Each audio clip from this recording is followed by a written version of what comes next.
حضرت آدم علیہ السلام نے جنت میں کس درخت کا پھل کھایا تھا؟ یہ ایک بھائی کا سوال ہے۔ وہ پوچھتے ہیں کہ آدم علیہ السلام نے جنت میں کس درخت کا پھل کھایا تھا؟ تو دیکھیں بھائی، اس درخت کے حوالے سے قرآن و حدیث کے اندر کوئی صراحت موجود نہیں ہے۔ وہ کوئی خاص درخت تھا کہ جس سے اللہ تبارک و تعالیٰ نے حضرت آدم علیہ السلام کو اور ان کی جو زوجہ تھیں ان کو اس درخت کا پھل کھانے یا قریب جانے سے منع فرمایا تھا، جیسا کہ قرآن مجید کے الفاظ ہیں کہ وَلَا تَقْرَبَا هَٰذِهِ الشَّجَرَةَ، کہ آپ دونوں نے اس درخت کے قریب نہیں جانا۔ تو اب وہ درخت کون سا تھا اس کے بارے میں کوئی صراحت بھی موجود نہیں ہے، لیکن اس حوالے سے کئی سارے جو علماء ہیں یا لوگ ہیں وہ مختلف قسم کے اندازے لگاتے ہیں۔ کوئی کہتا ہے کہ انگور کا درخت تھا، کوئی انجیر بتاتا ہے، کوئی اور بتاتا ہے۔ تو بہرحال یہ ہو بھی سکتے ہیں، ان میں سے کوئی ہو بھی سکتا ہے اور نہیں بھی ہو سکتے، تو ہم سرے سے ان کا انکار بھی نہیں کر سکتے اور اقرار بھی نہیں کر سکتے، کیونکہ قرآن و حدیث کے اندر اس کی کوئی صراحت موجود نہیں ہے۔ اور یہی بات امام طبری رحمہ اللہ نے اپنی تفسیر کے اندر فرمائی ہے۔ اب جو دوسری بات ہے یہاں پہ سمجھنے والی وہ یہ ہے کہ یہ جو سوال ہے یہ کوئی اتنا اہم اور ضروری سوال نہیں ہے۔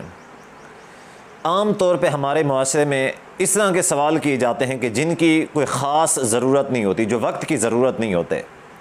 مثال کے طور پہ یہ سوال ہے، اب اگر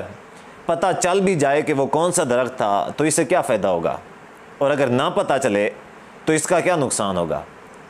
اسی طرح لوگ مختلف قسم کے سوال کرتے ہیں کہ فرعون کا جو باپ تھا اس کا نام کیا تھا، فرعون کا خود کا جو اصل نام تھا وہ کیا تھا، موسیٰ علیہ السلام کی جو معجزے کے طور پہ ان کی لاٹھی جو سانپ بنتی تھی وہ مذکر تھی یا مؤنث تھی، یا اس طرح کے جو سوالات ہوتے ہیں وہ بہت سارے لوگ اس طرح کے سوالات کرتے ہیں۔ تو کوشش کیا کریں کہ ان کی کوئی خاص ضرورت نہیں ہوتی، بلکہ خاص جو ضرورت ہوتی ہے وہ احکام و مسائل کو سمجھنے اور سیکھنے کی کوشش کیا کریں۔ ایسے جو احکام و مسائل ہوتے ہیں جن پہ عمل کیا جاتا ہے، انسان جو ہے وہ ایسے علم کو سیکھے کہ جو بھلائی والا ہو، جیسا کہ قرآن مجید میں ہے کہ موسیٰ علیہ السلام نے